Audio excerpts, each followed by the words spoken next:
Algunas escenas de este programa han sido representadas, incluyendo la descripción de investigaciones realizadas en la escena del crimen. ¿Becky? ¿Rebeca? Los investigadores hallan una pista que creen que los conducirá hasta la puerta de la casa del asesino, pero en su lugar se encuentran a sí mismos en un callejón sin salida. Su evidencia más importante está perdiendo valor frente a sus ojos. Cuando un hombre denuncia la desaparición de su esposa, su automóvil abandonado se convierte en la principal pista, pero un vecino entrometido será el que guíe la investigación. 4 meses después de su boda, una mujer desaparece. Pero cuando su cuerpo es hallado, es evidente que no fue una novia fugitiva.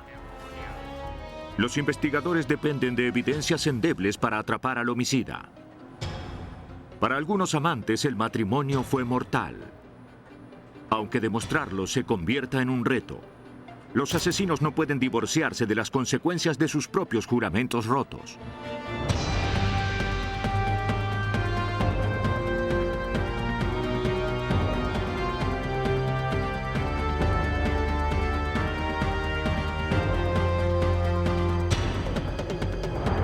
Los nuevos detectives. Casos estudiados por la ciencia forense.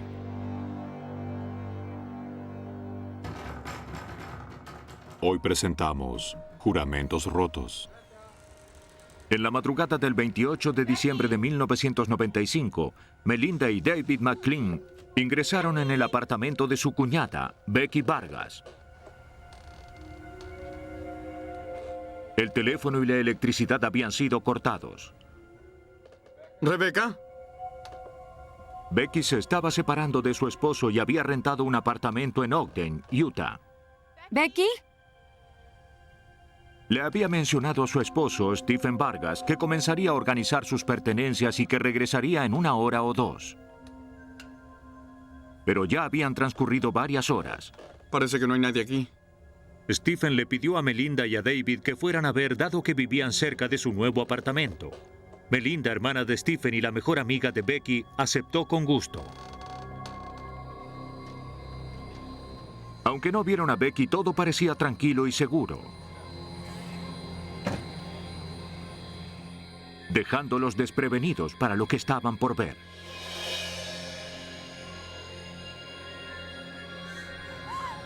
Becky Vargas yacía sin vida sobre el piso, fuera de la casa.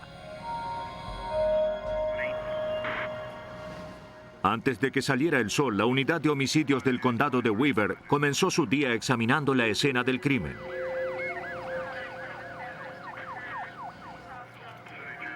La blusa de la víctima había sido quitada.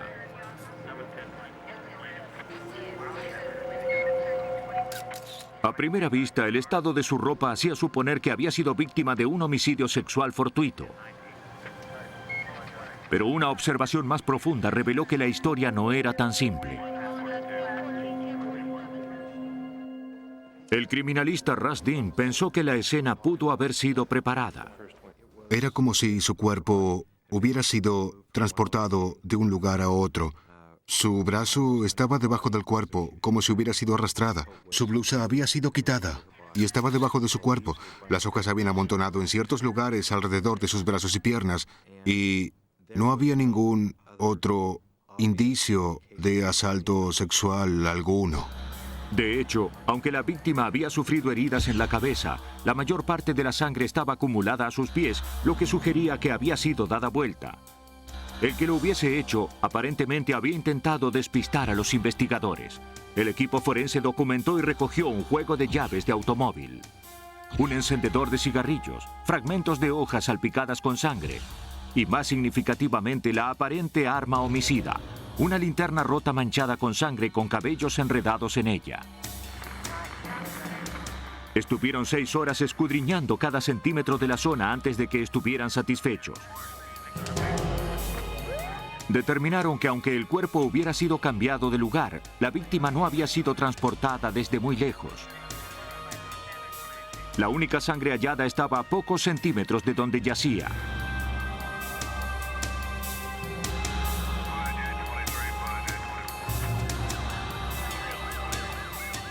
Dado que la linterna manchada de sangre era la pista más incriminatoria, fue analizada en el laboratorio criminal de la ciudad de Salt Lake del estado de Utah. Ya habíamos hablado antes sobre este asunto, ¿no?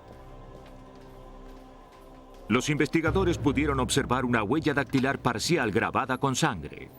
Según el perito dactilográfico Scott Spute, una huella dactilar con sangre puede ser mejor que una pistola humeante.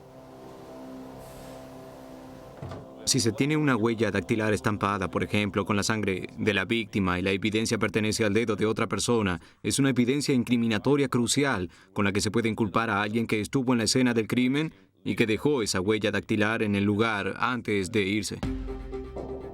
No sería de buena práctica conformarse con esa sola huella dactilar. El laboratorio debía analizar la linterna en busca de pistas adicionales. Mientras eran escudriñadas las pistas, Melinda McLean y su esposo David fueron a prestar declaración a la policía.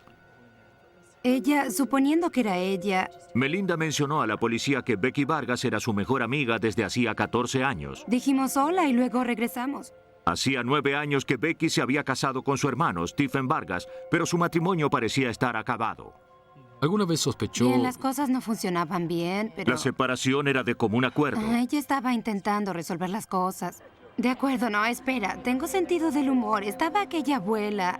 Aunque Becky tenía un amante que hubiese hecho sospechar a su esposo, Stephen Vargas, no parecía haber mucha tensión en la pareja. ¿Comprendes? De hecho, fue Stephen quien llamó a los McLean para que fueran a ver a su esposa luego de que la policía dijo no tener agentes disponibles.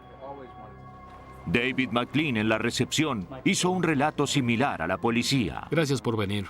Gracias. Dijo que Stephen Vargas lo había llamado antes de las 11 de la noche, la víspera del homicidio. ¿Steve estuvo por allí o...? Stephen tenía miedo de que hubiese ido tan lejos sola y el apartamento no tenía luces. No, la primera vez no. Dijo que él y Melinda fueron allí. Aunque el automóvil de Becky estaba en la entrada, no tuvieron respuesta.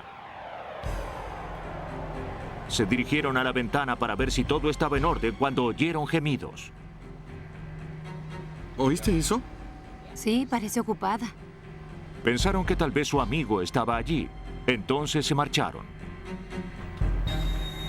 Regresaron para llamar a Stephen y decirle que todo estaba en orden. Lo llamamos por teléfono y le avisamos. Le dijeron lo que habían oído. Luego se fueron. Su esposa dijo eso. Estaba viendo a alguien. David le dijo a la policía que solo por curiosidad regresaron a casa de Becky poco tiempo después. Se sorprendieron de ver el jeep de Stephen Vargas estacionado en el frente.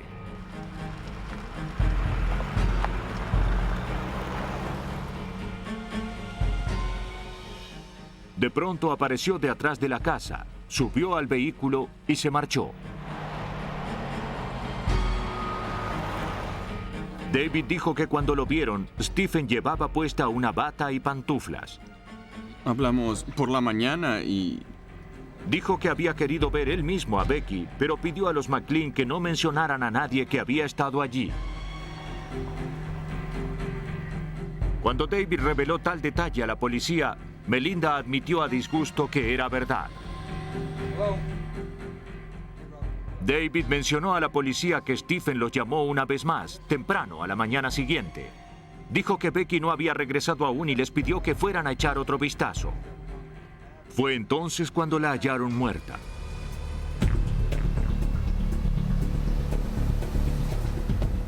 En la autopsia, el médico forense determinó que la linterna hallada en la escena del crimen no era la verdadera arma homicida, pero debió ser utilizada para someter a la víctima. Por la forma de la herida, aparentemente había sido golpeada con un martillo o algo similar. Tal objeto no fue localizado. El homicida fue lo suficientemente listo como para llevarse o eliminar la evidencia más incriminatoria. Las autoridades esperaban que hubiese dejado algo. En la estación de policía, los investigadores continuaron hablando con los McLean. La historia, que parecía girar en torno a Stephen Vargas, daría un giro aún más provocativo cuando un mensajero de la policía informó al detective David Willoff que Vargas estaba al teléfono, pero no había llamado a propósito de su esposa. Dijo que estaba al teléfono preguntando por su hermana y su cuñado y si estaban en la estación de policía. Dije al mensajero que sí y que estábamos conversando con ellos y que dijera a Stephen que se presentase también en la estación de policía. La policía le mencionó el asesinato de Becky y dijo que su hermana y su cuñado estaban bien, pero no él, porque Melinda y David lo habían visto en la escena del crimen.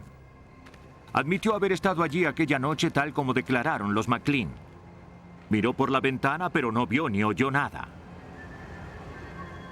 Dado que la ventana estaba justo en el lugar donde la víctima fue hallada, Willoff no le creyó. Si Steve hubiese ido a echar un vistazo, creo poco probable que haya ido, dado que habría visto a Becky en el piso a poca distancia. Su comportamiento sospechoso y el testimonio de los McLean fueron suficientes para extender una orden de registro del jeep de Vargas y tomar muestras de sus huellas dactilares y de su sangre. ¿Puedo tomar un saco de papel? Los investigadores buscaban cualquier cosa que pudiera vincularlo con la escena del crimen.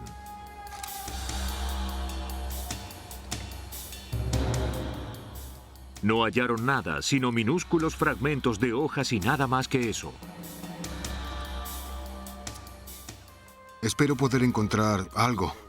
El jeep parecía que acababa de ser aspirado. Recogieron lo que pudieron, regresaron el vehículo a Vargas y enviaron a este de regreso a casa. El equipo forense esperaba no tener que depender de las hojas.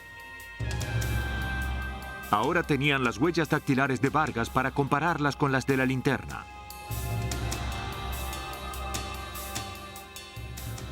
Muchas de las huellas coincidían con las de Vargas. Pero era lógico, dado que la linterna era suya. Por lo que la única huella que importaba era aquella estampada con sangre. La huella tenía una forma llamada arco de punta. De los tres elementos de las impresiones dactilares, lazos, arcos y espirales, los arcos son los menos comunes. Y los arcos de punta son más raros aún. Solo el 5% de la población los tiene. Stephen Vargas pertenecía a ese grupo. Pero la huella dactilar de la linterna no era lo suficientemente clara para realizar una comparación definitiva. Vargas pudo haberla dejado, pero tal vez no lo había hecho. No puedo decir que no dejó esa huella dactilar. Solo puedo decir que no es suficiente para identificarla positivamente.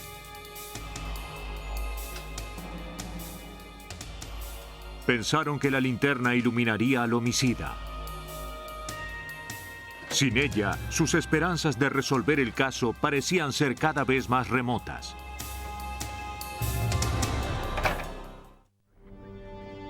Los investigadores que estaban trabajando para resolver el homicidio de Becky Vargas veían que su pieza de evidencia más promisoria se estaba tornando inútil. Según el detective Willoff, un caso que parecía resuelto ahora dependía de pistas frágiles. Cuando partimos la linterna como última pieza de evidencia física, al advertir que no podíamos hacer nada con ella, solo contábamos con los fragmentos de hojas recogidos en el jeep.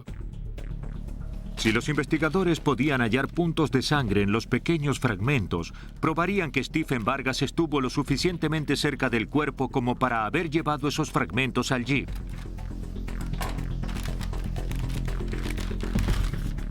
Recayó en la criminalista Pilar George Leaf la responsabilidad de analizar las minúsculas muestras. Intentar descubrir sangre en un pequeño fragmento de hojas fue difícil, por lo que utilizamos un microscopio de gran aumento para observar las hojas muy de cerca y luego hacer una estimación aproximada de si había manchas de sangre.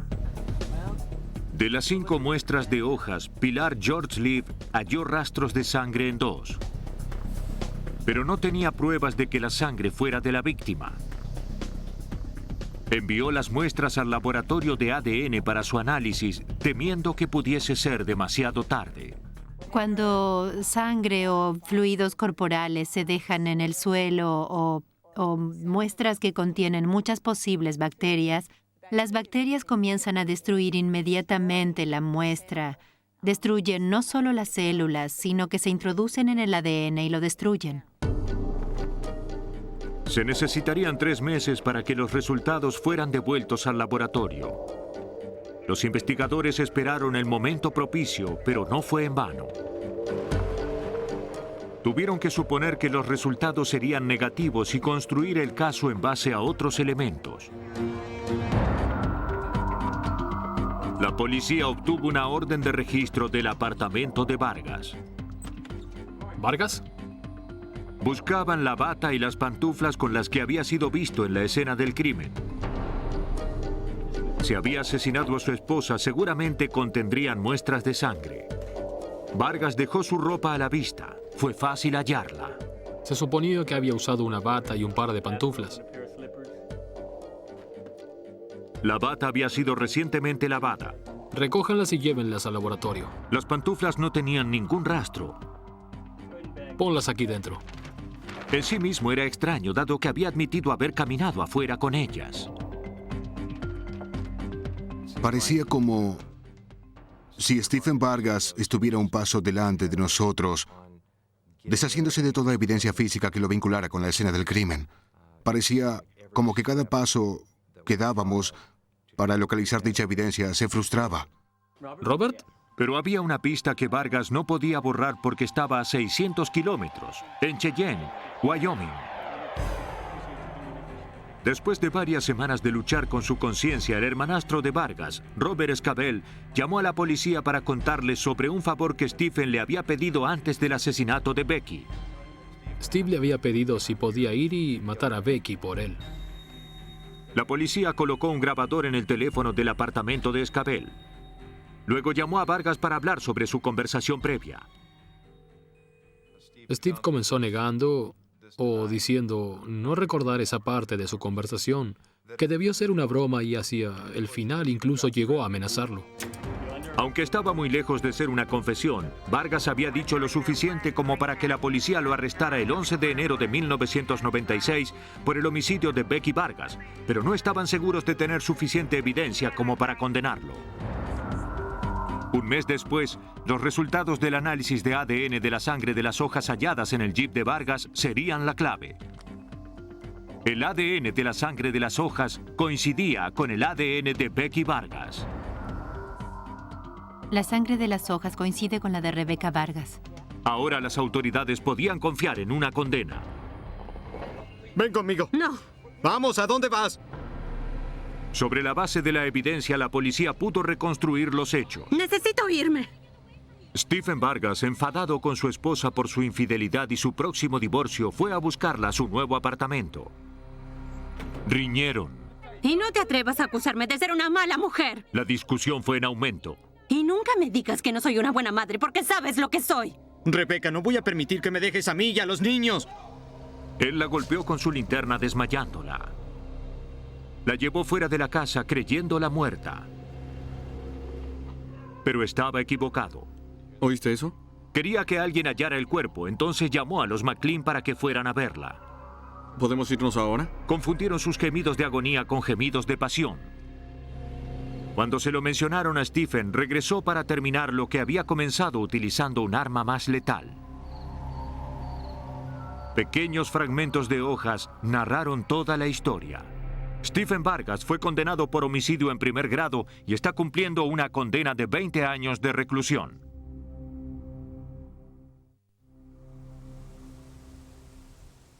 El caso de Becky Vargas comenzó con el descubrimiento de su cuerpo.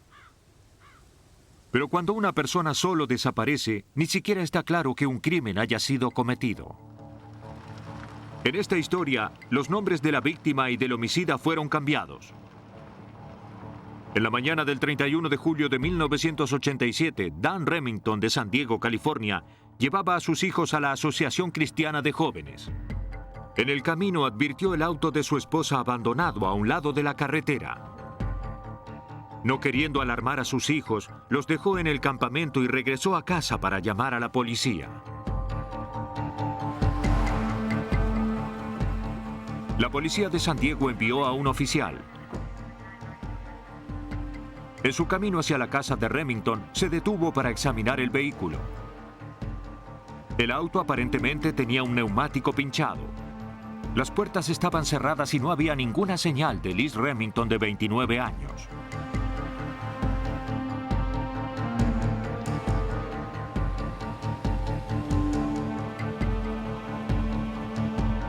Cuando el oficial llegó a la casa de Dan Remington, este le dijo que la última vez que había visto a su esposa había sido la noche anterior, a las 10:30, cuando salió para ir a trabajar. Anoche, alrededor de las 10:30, se estaba arreglando para ir a trabajar.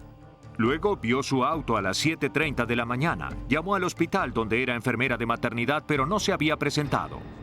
Remington admitió que su matrimonio de 12 años había terminado. Estaban discutiendo el divorcio, pero aún no se habían ocupado de los papeles. Estuve llamando un par de veces.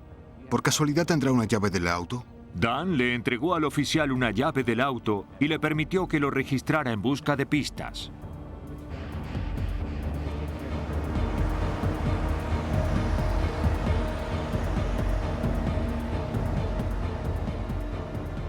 Aun cuando la desaparición de Liz podía ser explicada lógicamente, los casos de desaparición de personas son competencia de la División Homicidios.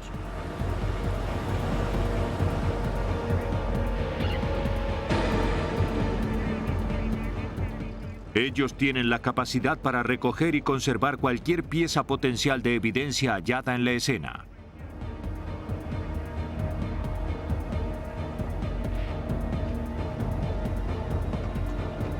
¿Verificaste la rueda de auxilio? No hallaron nada que hiciera suponer una muerte violenta.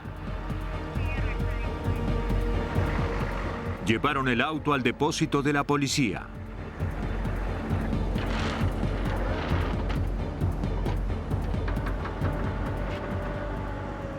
Cualquier pista sería preservada en caso de que el auto requiriera un registro más minucioso.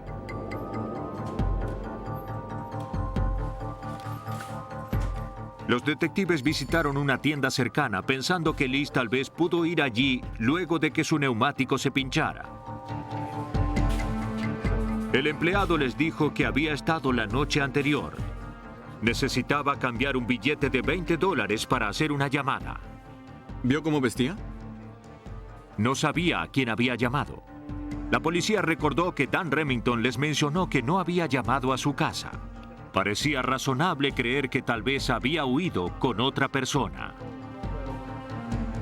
¿La vio regresar al auto? La hermana de Liz le dijo a la policía que era inconcebible. Ella no era esa clase de mujeres que huye de un matrimonio en crisis. No la creo capaz de eso. No importaba lo mal que fueran las cosas, nunca dejaría a sus hijos.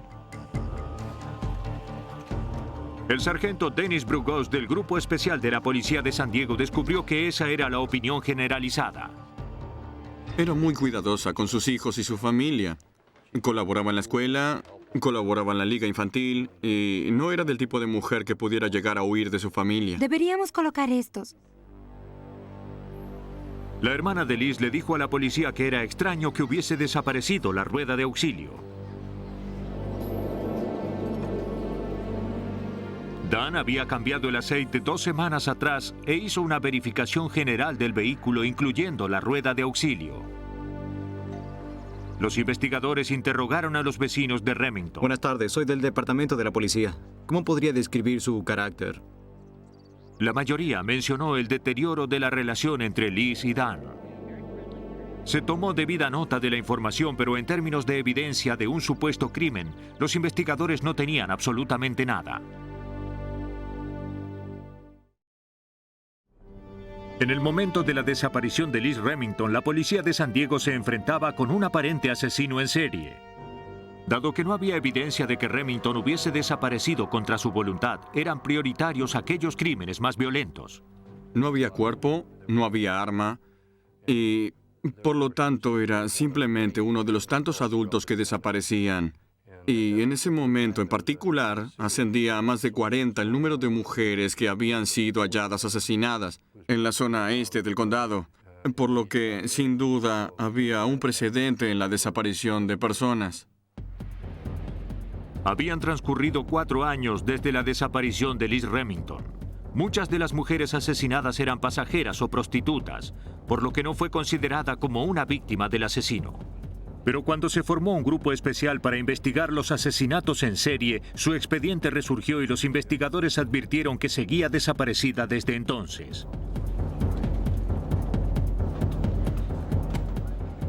Se desempolvaron las declaraciones grabadas de los vecinos y los informes de los detectives. Antes de la desaparición de Liz, habían estado observando de cerca a los Remington y ayudaron a Liz cada vez que pudieron. Con el tiempo, la fricción dentro de la pareja fue en aumento y creció la preocupación de los vecinos por ella y por los niños. Uno incluso prestó atención a lo que sucedía en la casa después de la desaparición de Liz. Para demostrar lo mal que estaba la relación de los Remington, un vecino mencionó a los investigadores que Dan intentó vender el auto de Liz sin su permiso. No, no lo vas a vender.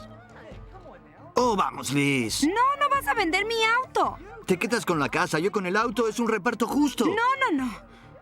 Según el vecino, Liz no estaba sorprendida, estaba furiosa. Luego hubo una gran pelea. Él dijo que la única razón por la que Dan no vendió el auto fue porque Liz tenía la única llave y no se la entregó. Pero la policía recordó que el día que Liz desapareció, Dan tenía en su posesión la llave del vehículo. La policía también sabía que los vecinos habían informado haber visto a Dan Remington rellenando una zanja en su propiedad con una pala mecánica, poco después de la desaparición de Liz. Dijeron que después de que había desaparecido, lo vieron visitar con frecuencia esa parte de la propiedad. Nunca iba allí antes de su desaparición.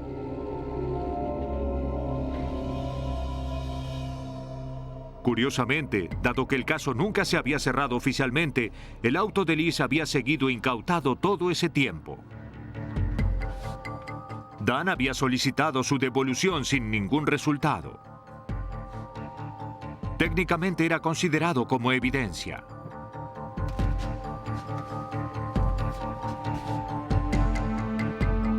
Ahora debía ser observado con mayor detenimiento.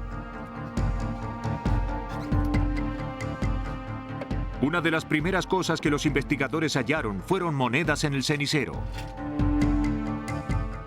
Según se dice, Liz había sido vista por el empleado de una tienda cuando quiso cambiar dinero para efectuar una llamada. La declaración del empleado sugirió que estaba bien. Ahora los investigadores no estaban tan seguros dado que tenía suficiente cambio en su auto. Localizaron al empleado para interrogarlo nuevamente. El empleado de la tienda, en realidad, dijo que no estaba seguro de que fuese ella. Eso nos ayudó a establecer que, de hecho, no podíamos asegurar que ella hubiese estado allí. Volvieron a surgir las sospechas de muerte violenta.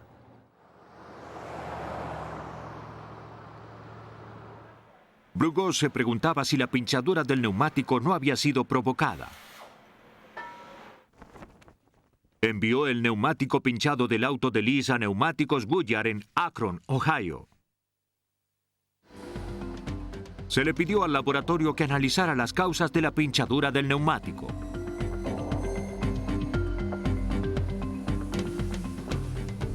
Aquí. El neumático fue examinado. Se determinó que el neumático estaba pinchado, sin aire. Los investigadores no hallaron signos externos de daño. Solo una pequeña perforación que pudo hacer que se desinflara lentamente. Una vez que el orificio fue aislado, el gerente de análisis de productos, Chester Patterson, se hizo cargo del neumático para examinarlo más detenidamente. Aparentemente, el neumático había sido pinchado cuando el auto estaba detenido. No advertimos daños en el neumático, no hallamos nada que pudiese haber alertado al conductor que algo estuviera mal en el vehículo o que, el neumático se estuviese desinflando. Porque cuando esto sucede, los neumáticos comienzan a deshacerse y se constata ese daño en el mismo neumático. No advertimos tal daño. Pero vio algo que nunca había visto en sus 35 años de experiencia. El neumático del auto de Liz había sido perforado de adentro hacia afuera. Mire estas dos marcas circulares debajo de los orificios del neumático. y advertimos el óxido que había en ellas. Esto me sugería que alguien había tomado un clavo y había perforado el neumático desde su interior, provocando esas marcas circulares de cabeza de clavo en la misma línea. Dedujeron que el neumático había sido preparado. 4 años después de la desaparición de Liz Remington, los investigadores tenían evidencia suficiente para conseguir una orden de registro para la casa de Dan Remington. Tenemos una orden de registro.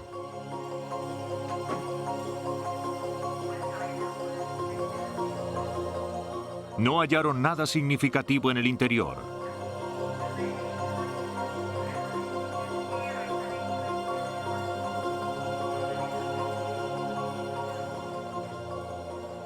Pero el exterior contaría una historia diferente. En el jardín, una excavadora de la policía trabajó removiendo la zanja rellenada. La excavadora estuvo trabajando 2 o 3 horas probablemente cuando halló algo que parecía ser una cadena. La excavadora se detuvo. Lo que se encontró debajo de esa cadena fue un neumático. El neumático era el que había desaparecido del auto de Liz y debajo del neumático, envuelto en sábanas y mantas, estaba el cuerpo de una mujer. La investigación de una desaparición se transformó entonces en un caso de homicidio. ¡Ponga las manos atrás! ¡Las manos atrás! Dan Remington fue arrestado. ¡Vamos! ¡Vamos! Oficialmente el cuerpo fue declarado NN, hasta que una identificación positiva pudiera ser efectuada. Un antropólogo forense determinó que los restos pertenecían a una mujer caucásica, fallecida como consecuencia de un traumatismo en el cráneo. Su edad era aproximadamente 30 años, y su estatura era similar a la de Liz Remington. Parecía que habían hallado lo que estaban buscando, pero la ley requería más pruebas. Se requirió la investigación del dentista forense Norman Spurber. Todo depende de los dientes. Los dientes es la parte más durable del cuerpo y afortunadamente teníamos radiografías dentales de su dentista. Pudimos tomar radiografías de sus dientes porque estaban en muy buen estado. Comparando la forma y posición de los dientes de la víctima con los archivos dentales de Liz Remington, Spurber estuvo en condiciones de efectuar una identificación positiva. Liz Remington había sido hallada. Como la víctima había sido encontrada envuelta en ropa de cama, los investigadores dedujeron que Dan la había asesinado mientras estaba descansando antes de ir a trabajar. Posteriormente llevó el cuerpo a la zanja. Lo enterró a poca profundidad. Luego rentó una pala mecánica echando encima de 2 a 3 metros de tierra.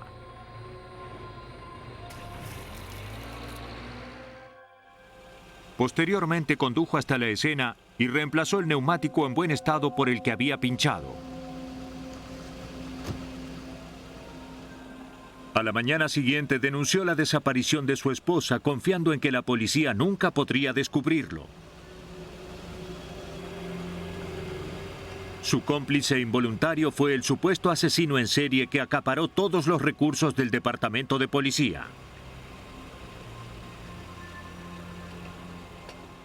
Pero las pistas resurgieron poniendo en evidencia el crimen. Aunque el motivo exacto de Remington nunca será conocido, las autoridades creyeron que podía ser la humillación de un divorcio o el hecho de que perdería la mitad de su riqueza y propiedad.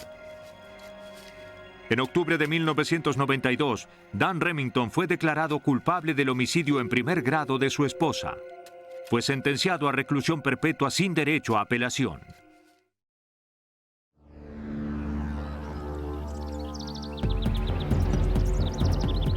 El 21 de septiembre de 1995 fue descubierto un cuerpo en una zona boscosa de Boise, Idaho. Su cabeza y pies estaban cubiertos por sacos plásticos sujetos con cinta.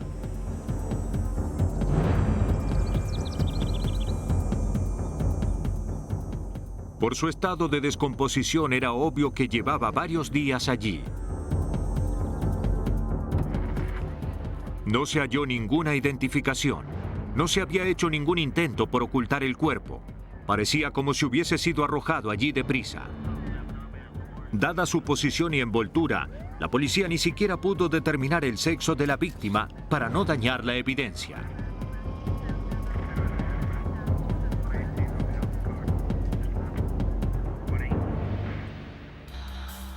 En ese momento todo podía ser una pista, por lo que el cuerpo no fue desenvuelto o inspeccionado antes de ser llevado a la morgue, donde sería examinado según condiciones controladas. La cinta fue cuidadosamente cortada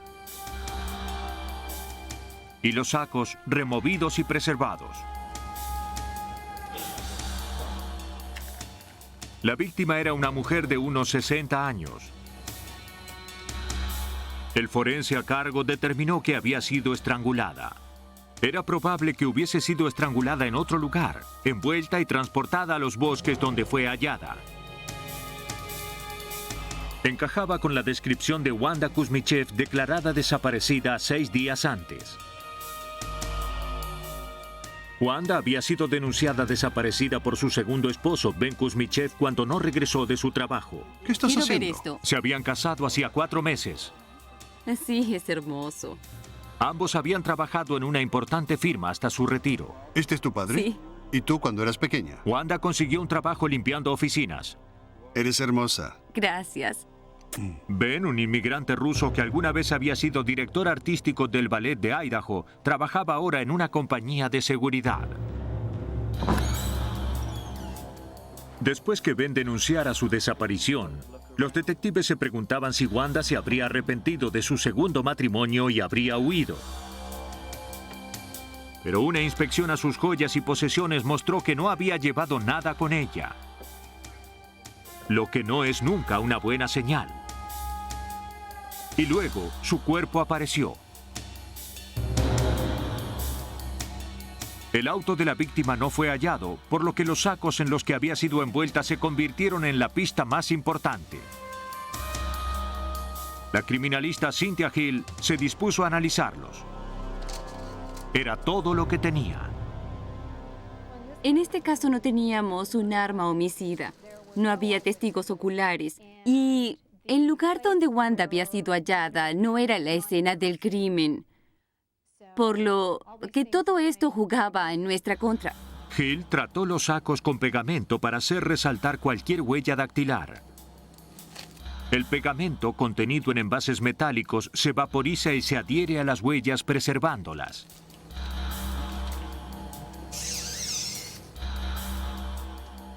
La huella puede ser espolvoreada para hacerla más visible. Y luego fotografiada para crear un registro. Hill descubrió una sola impresión dactilar en el saco hallado alrededor de las piernas de la víctima, pero no tenía con qué compararla. Ben Kuzmichev fue requerido en la estación de policía para que dejara sus huellas dactilares. En una investigación por asesinato es común tomar las impresiones del cónyuge de la víctima. Oh, no, señor. Yo lo haré, ¿de acuerdo? Habitualmente esto elimina al cónyuge como sospechoso, pero en este caso no sucedió lo mismo. ¿Lo mantengo? La huella del saco coincidía con las impresiones de Ben. No quería decir necesariamente que hubiese tenido que ver en el asesinato de su esposa. Si el saco había sido tomado del propio auto de la víctima, Ben pudo haberlo tocado antes de que fuera utilizado en el crimen. La huella había sido obtenida del lugar de donde normalmente se toma el saco. En términos de evidencia, no era suficiente.